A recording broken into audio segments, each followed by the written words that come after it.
कुंडली जुळत नाही, हे लग्न टिकणार नाही असं बऱ्याच वेळा बोललं जातं.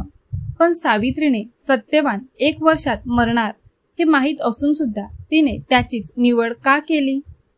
आपल्याला अनेक वेळा सांगितलं जातं, तुमचं कुंडलीतून काही जमणार नाही, हे नातं फार काळ टिकणार नाही. अशा गोष्टी प्रेमावर आणि भविष्यावर शंका घ्यायला लावतात. पण मग काय करायचं? हार मानायची की अजून ठाम राहायचं? सावित्रीने काय केलं हे पाहूया.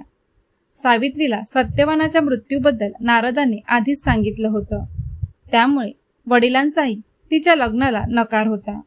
परंतु सावित्रीने सत्यवानाशीच विवाह केला, कारण तिचा भविष्यापेक्षा कदाचित प्रेमावर जास्त विश्वास होता. आपल्याही प्रेमात असंच काहीसं घडतं ना. कोणीतरी अगदी योग्य वाटतं, पण समाज आणि परंपरा प्रश्न विचारायला लागतात.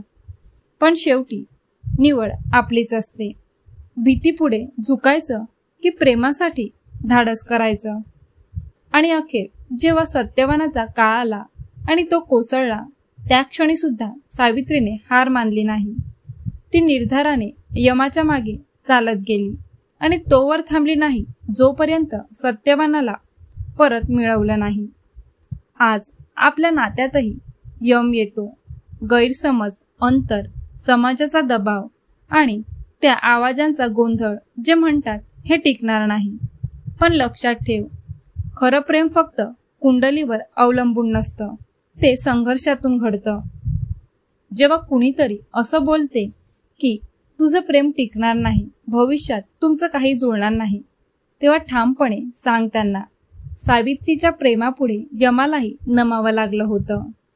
जिथं नशिबाचं आकाश हरवतं तिथं हृदयच दिशा दाखवतं.